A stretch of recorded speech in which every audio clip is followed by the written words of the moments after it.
Hola, hola compañeros y compañeras de Derecho, pues ya estamos aquí con una nueva materia que es la que nos va a permitir razonar, analizar, reflexionar todos los asuntos que te van a llegar a ti como futuro licenciado. Estamos analizando que si bien es cierto lo fundamental para un abogado es el conocimiento de las leyes, sus artículos, sus fracciones, sus incisos, sus capítulos, sus apartados y el manejo y dominio de las diversas leyes, es importante que un buen abogado también tenga sentido lógico, sentido congruente. Recuerda que ahí va a llegar un momento en que aunque las pruebas son fundamentales y son básicas, son la esencia del juicio para que tú tengas el juicio a tu favor, habrás que también saber manejar lo que viene siendo tus argumentos, para que a través de los argumentos y de forma conjunta con las pruebas puedas convencer, ser convincente, y tanto el juez como el proyectista y tu contraparte inclusive vean que tienes la razón, escucha, que tienes la razón y que por tanto tienes el derecho. Es decir, para que tengas el derecho, debemos de tener por tanto la razón. Para que las pruebas sean y sean fuertes, necesitas que también tengan la razón las pruebas. Hay que tener esa habilidad, esa cualidad de saber razonar, de saber reflexionar, de saber pensar. Recuerda que ustedes llevaron un curso de filosofía del derecho, en donde con Peros Filosofía, como te decía, pues no es nada más un puro choro, puro rollo, como por ahí tienen muchos el concepto. No, pues son puro choro, pues son choreros, son rolleros. No.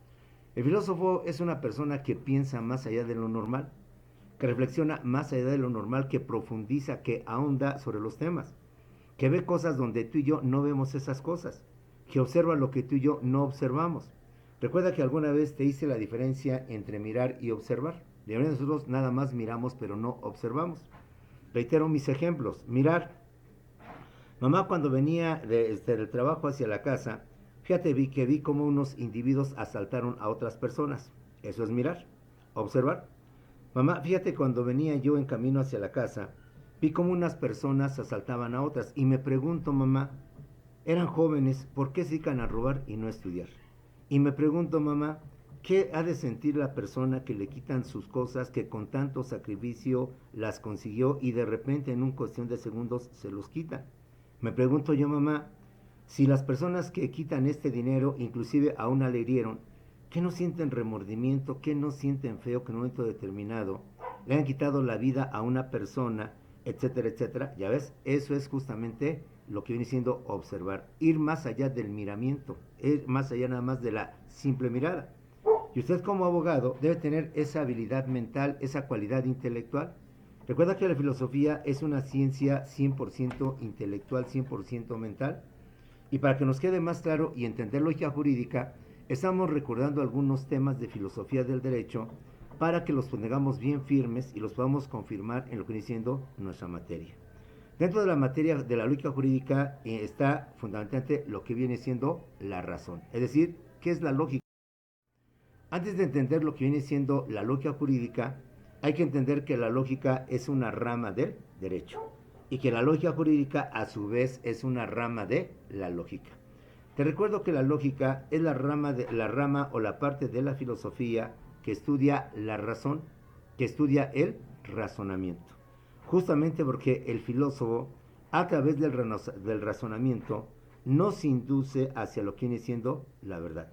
Un filósofo, recuerda, compañeros, no necesita probar, no necesita demostrar, no necesita experimentar, no necesita presentar pruebas, evidencias, fotografías, videos o aspectos físicos para poder acreditar sus pensamientos. Simplemente, perdón, sus argumentos. Simplemente con ideas lógicas congruentes nos convence, es convincente. Y difícilmente nosotros a través de la lógica podemos en un momento determinado negar o decir que esas cosas no son así. Un ejemplo más lo tenemos en la historia. Nadie estuvo en la época antigua, nadie estuvo en la época de los primeros primates. Cuando surge el hombre aparece el hombre. Nadie tampoco estuvo presente en la época de los dinosaurios. Nadie puede decir, ahí estuve, yo lo vi, yo lo confirmé y por tanto yo puedo testimoniar. Entonces, ¿qué es lo que hace un antropólogo? Lo mismo que un filósofo y lo mismo que un abogado, y espero me vayas entendiendo. Con las evidencias que tiene, con las pruebas que tiene de los huesos, de los fósiles, de lo que va encontrando después de rescatar, él deduce, él en consecuencia concluye, analiza, reflexiona y entonces lanza sus teorías que con el tiempo, al ser muy convincentes, se convierten en lo que vienen siendo leyes, compañeros. Nadie estuvo presente cuando se originó el universo y cuando se originó lo que viene siendo el planeta Tierra. También puede dar testimonio, puede presentar pruebas, puede presentar en un momento determinado evidencias de cómo se originó el universo y cómo se originó lo que viene siendo la Tierra. Todo lo que el astrofísico y estas gentes o el astrónomo estudian sobre el origen del universo se basa en reflexiones, en análisis, en lo poquito o mucho que detectan o que observan. Y que en base a eso, ellos entonces obtienen sus argumentos que cuando los exponen suenan tan lógicos, suenan tan congruentes que se convierten por tanto en una ciencia llamada física, llamada cosmología, llamada astronomía y todo lo que usted quiera, compañeros.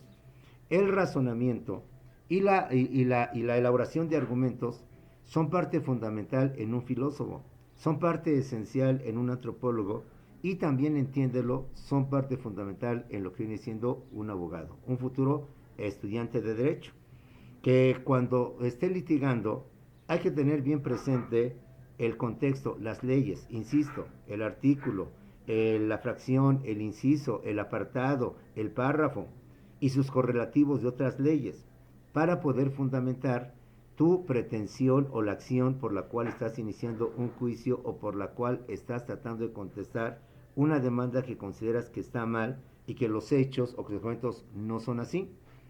Independientemente de todo ello, que es la base o la esencia, hay que saber razonar, reflexionar, analizar el asunto en todo su contexto, en toda su esencia. Hay mucha gente que dice, bueno, ¿qué es lo que tenemos? Un divorcio. Ah, pues es un divorcio, un caso más como los muchos que hemos llevado. Búscate por ahí en el AUCB, en la memoria, el formato, el machote de divorcio, de demanda de divorcio. Y nada más, cámbiale los nombres, el del actor, del demandado, el domicilio, checa este otro dato y aviéntatelo igualito así. Como puedes ver, manejar así el derecho es hacerlo sin reflexión, sin análisis, es hacerlo de forma automática de tipo robot, de tipo mecánica, donde falta de pago, ahí está el formato de esto. Que juicio intestamentario, ahí está el formato, aviéntate el formato. Que rescisión de un contrato, ahí está el formato, búscate el formato de rescisión de un contrato y nada más cámbiale los nombres, las fechas, los datos, etcétera, etcétera, y va para allá. No, hay que ir entendiendo un poquito más lo que es el derecho más profundo, compañeros. La lógica, por tanto, reiteramos, es una rama, es una parte de la filosofía. La lógica, como parte de la filosofía, estudia la razón, estudia el razonamiento como una cualidad que tiene el ser humano para reflexionar, para analizar su entorno y en base a esa reflexión interna y profunda, poder explicarse cosas, fenómenos o problemas que a veces resultan difíciles, precisamente porque no hay evidencias o las evidencias las podemos profundizar para que nos den, por tanto, lo que viene siendo la razón. Recuerda que en ciencia se maneja mucho el concepto teoría y el concepto ley, compañeros, ¿sí? La teoría de la evolución de la Tierra, la teoría del origen de la Tierra son eso, teorías que se sostienen científicamente porque los argumentos son lógicos y son congruentes. No hay evidencia. La teoría del Big Bang, que es la teoría más aceptable sobre el origen del universo, no hay evidencias de que así haya sido el origen del universo. Pero por sus argumentos lógicos y congruentes se acepta. Te recuerdo lo que te decía yo en clases de filosofía. Había un astrofísico que apenas acaba de morir, que a través de la razón y por medio de la razón comprobó la existencia de los hoyos negros y comprobó la estructura interna de los hoyos negros. Es decir, no pudo tener una fotografía, no pudo hacer un viaje espacial, no pudo tener un telescopio bajo los cuales dijera, he aquí la fotografía, he aquí la evidencia, he aquí el video de que sí existen los hoyos negros. Pero matemáticamente lo comprobó. Steve Hopkins, estoy hablando de él, comprobó la existencia de este fenómeno que hoy es un tema muy candente dentro de los astrofísicos y que la mayoría de ellos no lo objetó, la mayoría de ellos se convenció, compañeros. Es así como profundiza lo que viene siendo la razón o el razonamiento, compañeros. Recordemos que la razón o el razonamiento Dentro de la filosofía utiliza dos instrumentos o dos medios. Esos instrumentos a través de los cuales la lógica trata de llegar a argumentos congruentes viene siendo el lenguaje formal y viene siendo la llamada inferencia o el razonamiento propiamente dicho. Recordemos que el lenguaje formal es aquel lenguaje en donde no se utilizan palabras, no se utilizan oraciones, no se utilizan, por tanto, mensajes de forma directa a través de la palabra, sino que utiliza fórmulas, utiliza símbolos, utiliza números, y solo aquellos quienes conocen estos símbolos saben qué significa. Ejemplo, en química tenemos la tabla periódica. Un químico no te dice oxígeno, siempre te pone O. Un químico no te dice agua, te dice H2O. Un químico no te dice cloruro de sodio, siempre te pone NaCl y tú lo debes de entender. Ve ahí la cantidad en la diapositiva de símbolos matemáticos. Un matemático simplemente te pone, realiza las siguientes operaciones y te pone los símbolos de operaciones. Entendemos por lógica que el símbolo de la crucita es más, el símbolo del punto de dos puntos con una raya es división y así por el estilo. Ellos con esos símbolos entienden, captan y comprenden. Ve ahora el código Morse que aparece ahí dentro de lo que viene siendo nuestra diapositiva. Está basado solamente en puntos y rayas, puntos y rayas. Ve esa cualidad del ser humano para poder hacer a través de puntos y rayas y poder traducir lo que viene siendo las letras y con motivo de los puntos y rayas que sustituyen a las letras, poder enviar mensajes, principalmente para efectos de lo que venía siendo la famosa cuestión de los barcos, cuestión de este tipo de situaciones. Entonces, como puedes ver, la lógica y la filosofía utilizan mucho de esto. Pero por el momento, nada más bástenos recordar esta parte sin meternos en todo lo que vimos en filosofía, que espero te recuerdes que en derecho también se utiliza el famoso lenguaje formal. Cuando es muy típico ver en los libros o ver en las demandas de los abogados, en los títulos de los abogados, en las sentencias de los juicios CPP, y entonces usted y yo entendemos que es el Código de Procedimientos Penales, CPP, EDOMEX, CPP, CDMX, entendemos Código de Procedimientos Civiles, penales de la Ciudad de México o bien del Estado de México. CFF, entendemos que es el Código Fiscal de la Federación. A nivel instituciones, si vemos que aparece SRE, entendemos que es Secretaría de Relaciones Exteriores, compañeros. Si vemos que aparece la palabra SEGOP o el vocablo SEGOP o SG, entendemos que es Secretaría de Gobernación, compañeros. Si aparece la palabra SEP, entendemos que es Secretaría de Educación Pública.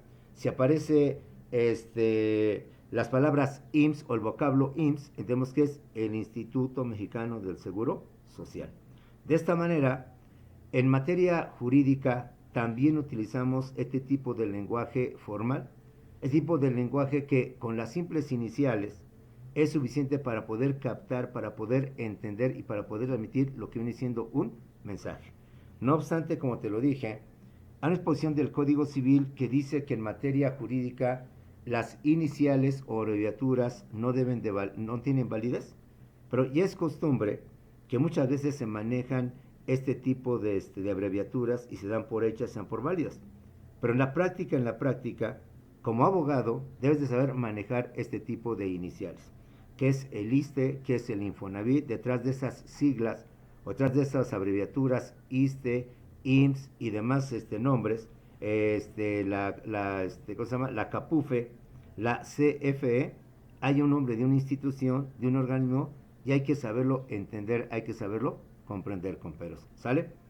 Pero lo más importante de la lógica, y que es lo que vamos a rescatar para que usted entienda lo que es la lógica jurídica y cómo deben de elaborarse los argumentos jurídicos de forma congruente, de tal manera que la persona quede convencida independientemente de tus pruebas, Te decía que muchas veces cuando presentas la demanda y la forma en cómo presentas la demanda, la forma en cómo redactas los hechos, los acontecimientos, los sucesos, ya desde ahí puedes ir manejando al juez para que el juez quede convencido que usted tiene la razón o que al menos a través de su cliente el abogado viene teniendo lo que es la razón.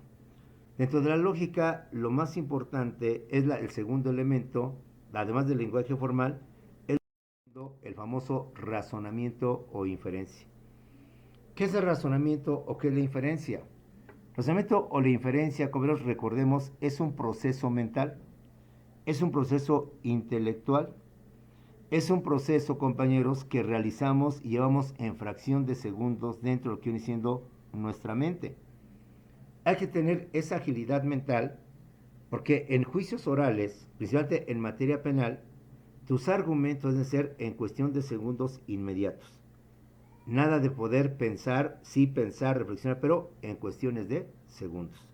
No podemos ante el Ministerio Público, ante el juez, ante la contraparte y ante nuestro cliente dudar, quedarnos callados, en fin, tenemos que actuar de forma rápida, pero también saber lo que estamos diciendo para ser convincentes y en consecuencia el juez quede convencido y pueda de alguna manera proceder a nuestro favor.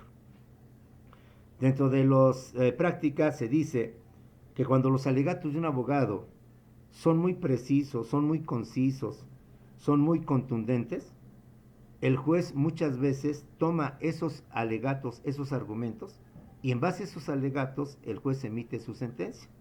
Y por razones obvias, al tomar como base, no al reproducir textualmente, sino al tomar como base los alegatos de uno de los abogados, de una de las partes de los abogados, entonces comprenderás que le está dando la razón justamente a esa parte de la cual tomó los alegatos. El razonamiento o la inferencia, reiteramos una vez más, es un proceso mental, es un proceso intelectual, compañeros, que en fracción de segundos consiste en elaborar dos premisas o dos preposiciones. Recordemos que para efectos legales, para efectos filosóficos, premisas o proposiciones es lo que en español le llamamos oraciones. En español hablamos de oraciones, hablamos de enunciados, hablamos de frases. Pero en filosofía y en lógica, en lugar de hablar de oraciones, empleamos los términos premisas o preposiciones. Es decir, al final viene siendo lo mismo. Lo que siempre te he dicho, así es la ciencia, así la debemos de conocer. A una misma palabra le dan diferentes nombres. Te vuelvo a recordar. Para efectos y en sentido coloquial, usted y yo hablamos de las cosas, yo hablamos de los objetos. Y a todo esto llamamos una cosa o un objeto. En términos coloquiales, en términos de este lenguaje coloquial, de lenguaje común, de lenguaje vulgar. Pero un abogado o los abogados no le llaman cosas, le llaman bienes. El término correcto es un bien. Y si hablamos, por ejemplo, de los administradores, ellos por lo regular no le hablan de bienes, hablan de mercancías, compañeros. Como puedes ver, mercancías, bienes u objetos viene siendo lo mismo.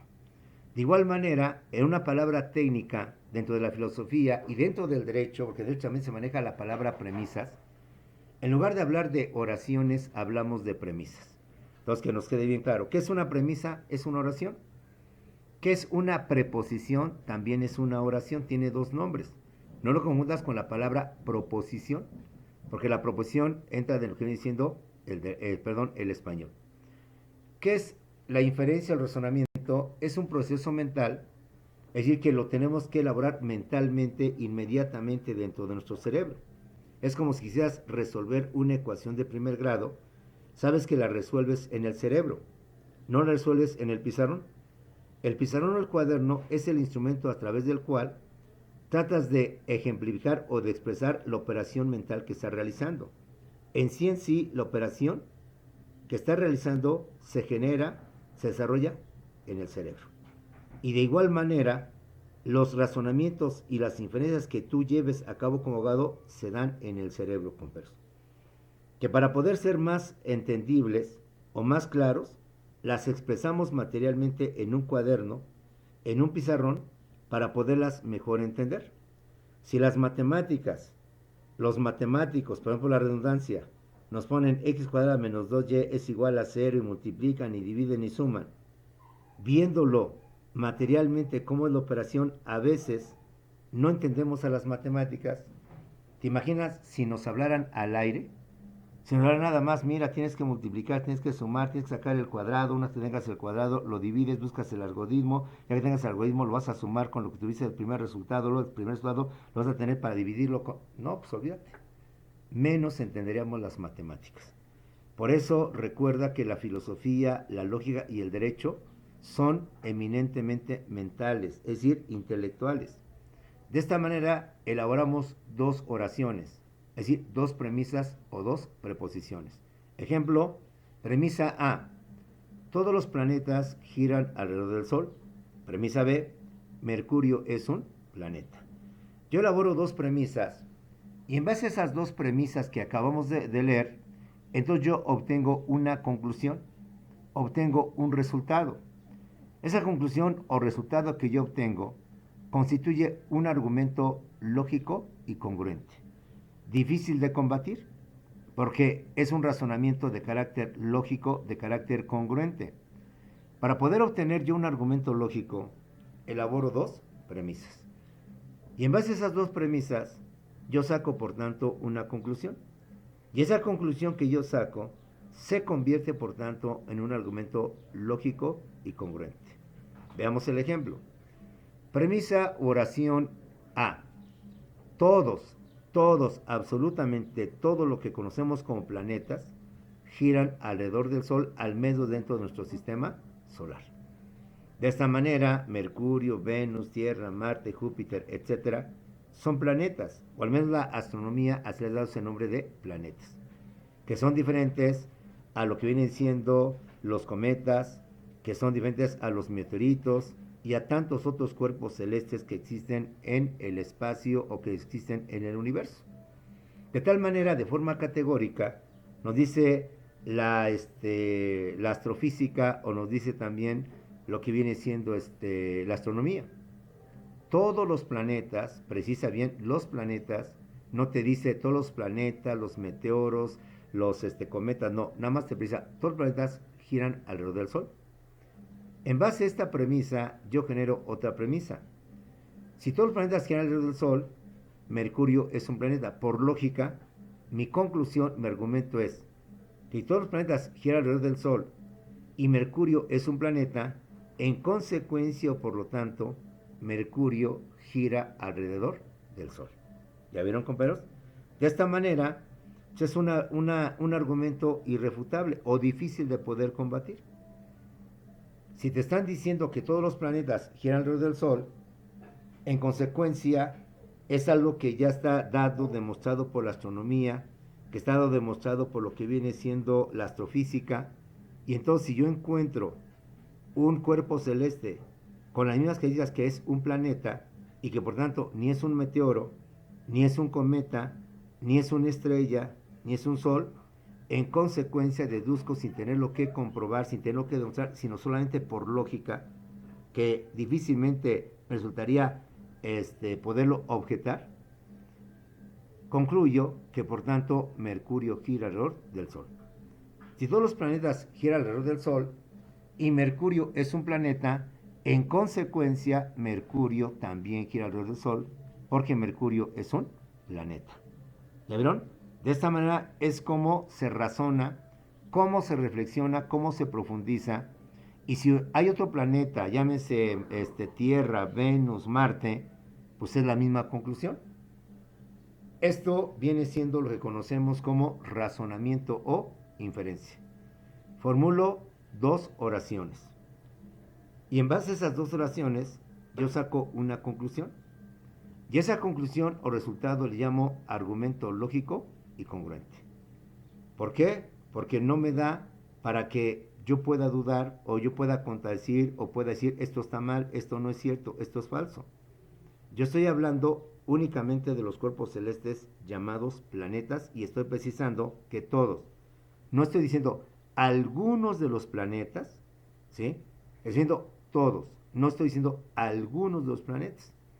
Al decir todos, en consecuencia, este concepto abarca todo cuerpo celeste que de acuerdo con la astronomía o la astrofísica tiene la condición de un planeta, distinguiéndose por tanto de un cometa, de una estrella, distinguiéndose por tanto de un asteroide y demás tipos o cuerpos celestes. Bueno, no se nos olvide, compañeros, ahora, ya que tengo yo mi argumento lógico, ahora lo puedo interpretar a contrario sensu, en sentido contrario. Y entonces yo obtengo el siguiente razonamiento también de manera lógica, de manera congruente. Y por tanto obtengo otro argumento que me permite, por tanto, tenerle mayor solidez a lo que vienen siendo mis argumentos. Y entonces digo ahora, el cometa Halley no es un planeta. Por tanto, si el cometa Halley, su nombre lo dice, es un cometa, no es un planeta, por tanto, el cometa Halley no gira alrededor del Sol. Ve cómo de dos premisas puedo obtener dos resultados que difícilmente pueden ser refutables y que además no necesito comprobarlos. Por lógica, saco yo esas conclusiones. Y entonces ya ahondo y profundizo. Está demostrado que los cometas son cuerpos celestes que no giran en torno al Sol. Tienen su propio giro. Ellos van y luego regresan. De hecho, tú y yo nos hemos sorprendido, que no somos astrofísicos ni astrónomos, que nos dicen que dentro de tantos días o tantos meses va a aparecer en el cielo el cometa tal, en donde van a verlo en tales países. Y nos dicen, dicho cometa desde la Edad Media no había vuelto a la Tierra y vuelve otra vez a aparecer después de tantos cientos o quizás cientos o miles de años.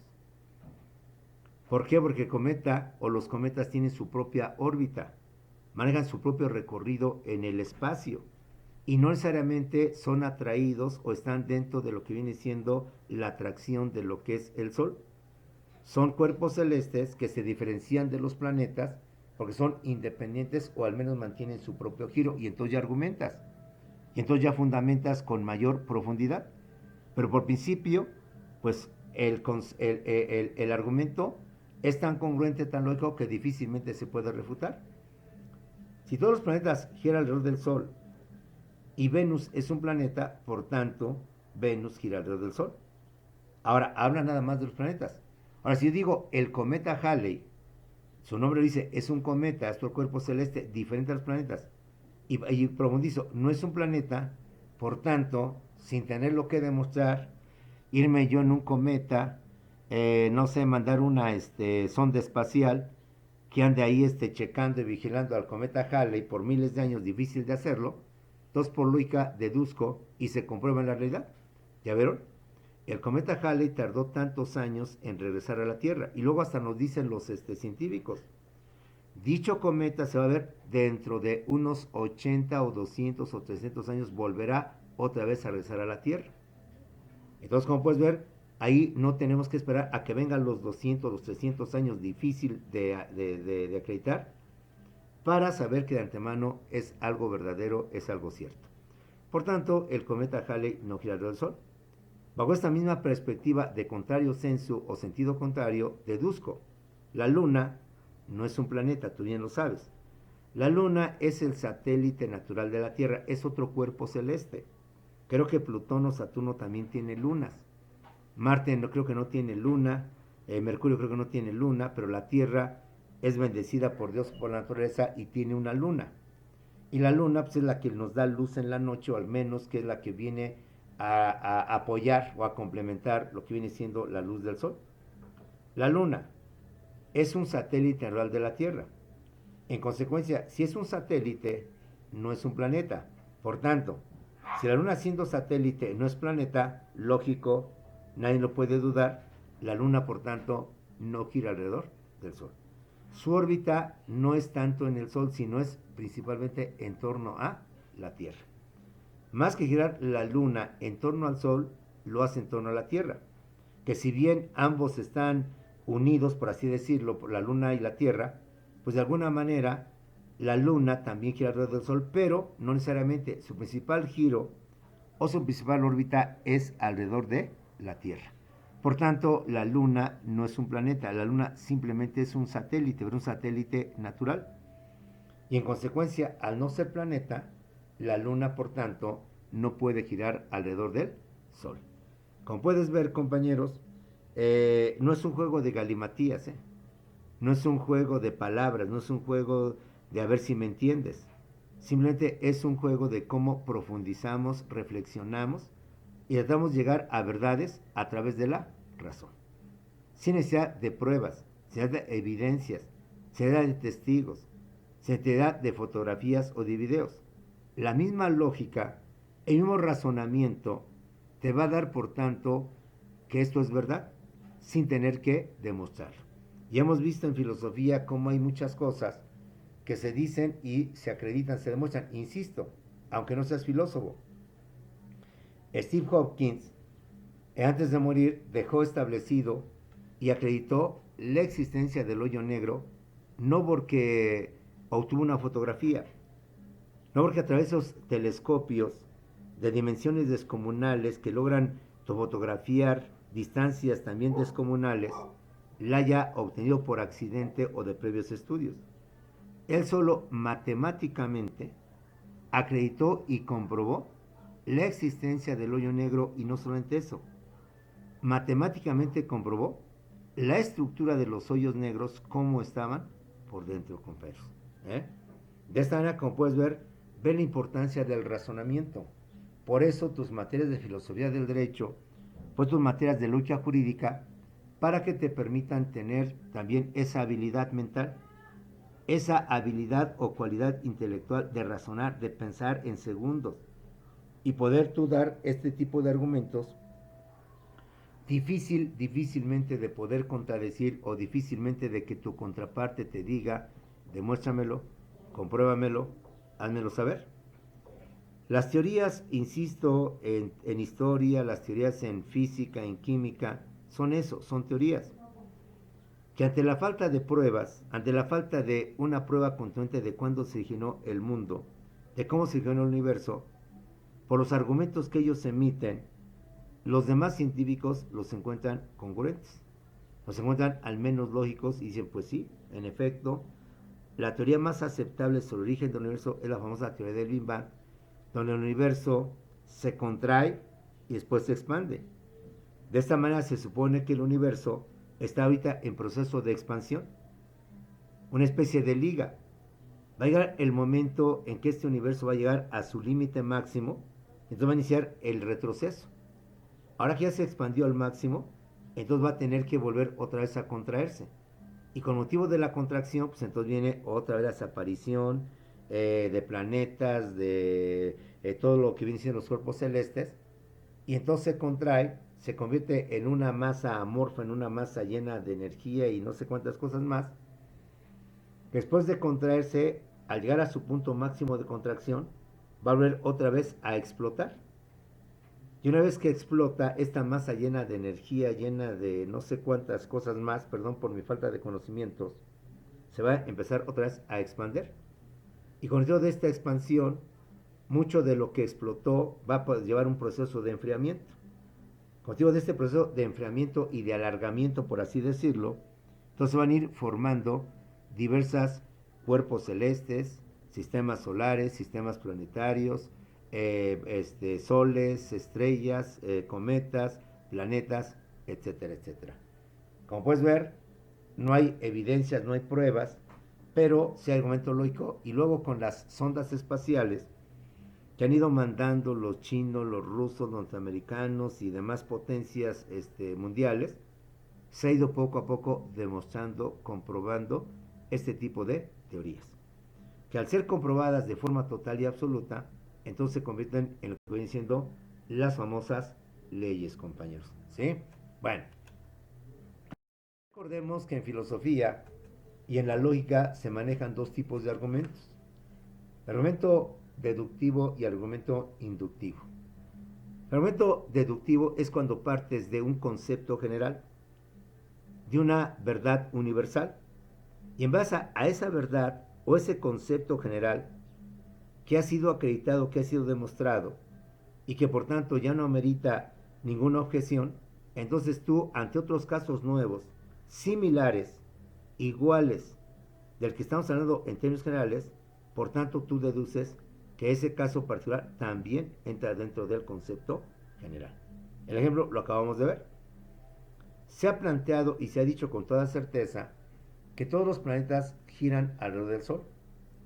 De esta manera, si yo afirmo categóricamente que todos los planetas giran alrededor del Sol, entonces todo planeta que se descubra o todo planeta que ya esté existente en nuestro sistema solar tiene esa cualidad, que son los únicos que giran alrededor del Sol. De esta manera, todos los planetas giran alrededor del Sol. La Tierra es un planeta, por tanto, la Tierra gira alrededor del Sol. Mercurio es un planeta, por tanto, Mercurio también gira alrededor del Sol. Venus es un planeta, por tanto, Venus también gira alrededor del Sol. Y así nos vamos con todos los planetas que van saliendo y que van apareciendo. Si a futuro se descubre un nuevo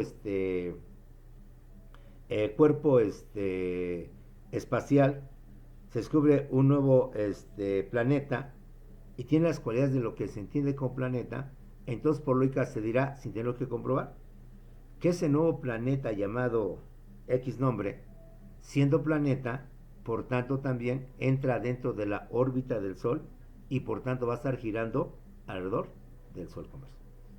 Si algún día se descubre otro cuerpo celeste y se determina que no tiene las características de un planeta, podemos decir por tanto que ese nuevo cuerpo celeste que apareció tiene su propia órbita y que por tanto no sigue la órbita del Sol y por tanto no gira alrededor del Sol, compañeros.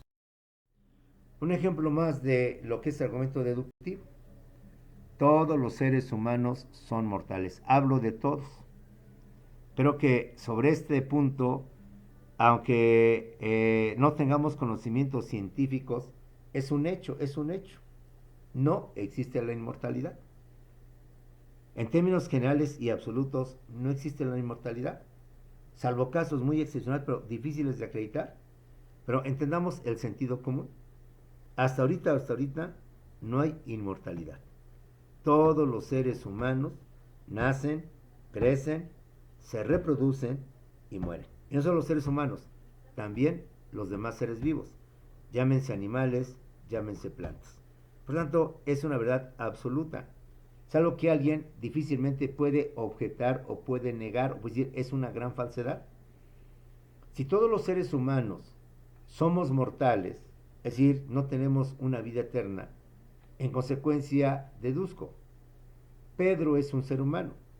Si Pedro es un ser humano, en consecuencia Pedro es mortal. Elvira es un ser humano, por tanto deduzco que Elvira es un ser mortal. Y así me enunciara 20, 40 mil, 70 mil, 80 mil nombres o millones de nombres de personas, siendo seres humanos, pertenecientes a la raza humana o siendo seres vivos, incluyendo animales o plantas, fácilmente, sin objeción alguna, podría decir que por tanto esa planta, ese animal, es mortal. Y que por tanto no existe la inmortalidad. Porque al menos científicamente, biológicamente, salvo casos esotéricos que aún están por comprobarse, los viajeros en el tiempo y no sé cuántas cosas más, la piedra filosofal, en términos amplios y generales, simplemente todos los seres humanos son mortales. Ahora, encuéntrale la contraparte, búscale la forma de demostrar que eso es una mentira, busca la manera o la forma de decir que eso es una gran falsedad, pues difícilmente. ¿Te imaginas un argumento jurídico de ese peso, de esa naturaleza? Así se trata. Así es, compañeros. Y así debes de manejarlo y debes de tener esa habilidad mental para poderlo deducir. Un ejemplo. Dice la ley que todos los bienes de dominio público son imprescriptibles e inalienables. En consecuencia, las banquetas, los puentes, los monumentos históricos son inalienables e inscriptibles. Es decir, nadie los puede adquirir. Y si ese monumento, ese edificio es hecho y es de dominio público, pertenece al Estado, por tanto es inalienable y es imprescriptible. ¿Sale, Jonés? Bueno, también tenemos el artículo inductivo. Este es al revés. Es el que va de lo particular para llegar a lo general. Para poder llegar yo a lo general y poder universalizar o poder generalizar un fenómeno o un concepto, necesito ir paso a paso, pian pianito, de un caso a un segundo, a un tercero, a un 20, a un 30, a un 100, a un 1000, a un 500, a un millón, a 3 millones. Y después de haber encontrado 100 casos, 200 casos, 1000 casos, 10 millones de casos iguales, entonces saco una conclusión general conversa. Ejemplo, hoy sabemos que todas las personas que tienen el COVID, que son no asintomáticos y que sienten los síntomas, uno de ellos es la falta de oxígeno. Nadie puede dudar de ese síntoma, ya es una verdad absoluta. En consecuencia, si una persona tiene COVID y no es asintomático, corre el riesgo o va a tener la seguridad de que va a tener este tipo de síntoma. Solo aquellos que son asintomáticos, aunque tengan el virus, no van a tener este síntoma. Entonces, como puedes ver, ahora después de millones de casos, ya podemos sacar este tipo de conclusión. Dios quiera que dentro de poco podamos decir, todas aquellas personas que lleven la vacuna fulana de tal, el virus jamás los podrá agredir. El virus jamás los podrá tocar. Ya veremos eso y ojalá algún día lo podamos decir con seguridad. Pero mientras podemos decir este ejemplo. Pedro tiene cáncer y presenta una mancha en la espalda, primer caso. Segundo caso, Ana, otro ser humano, también tiene cáncer y también presenta una mancha en la espalda. Pasa el tiempo y tengo un tercer caso donde Javier, persona diferente a las anteriores, también tiene cáncer y también presenta mancha en la espalda. Estoy suponiendo, es un ejemplo. No es la realidad, estoy tratando de explicar. Lina, que es otra mujer diferente, quizás mayor o quizás más joven que Ana, etcétera, etcétera, de condición económica fuerte y Ana pobre, etcétera, también tiene cáncer y presenta una mancha en la espalda.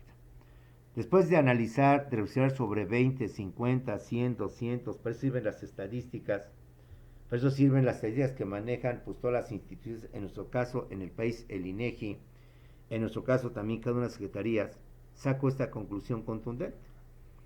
Todas las personas, todas, porque ya tengo 100 casos acreditados, 1000 casos, cada científico sabrá cuántos casos serán. Todas las personas que tienen cáncer presentan una mancha en la espalda. Y con esto, ahora lo puedo hacer deductivo. Si Pedro tiene una mancha en la espalda, por tanto Pedro tiene cáncer.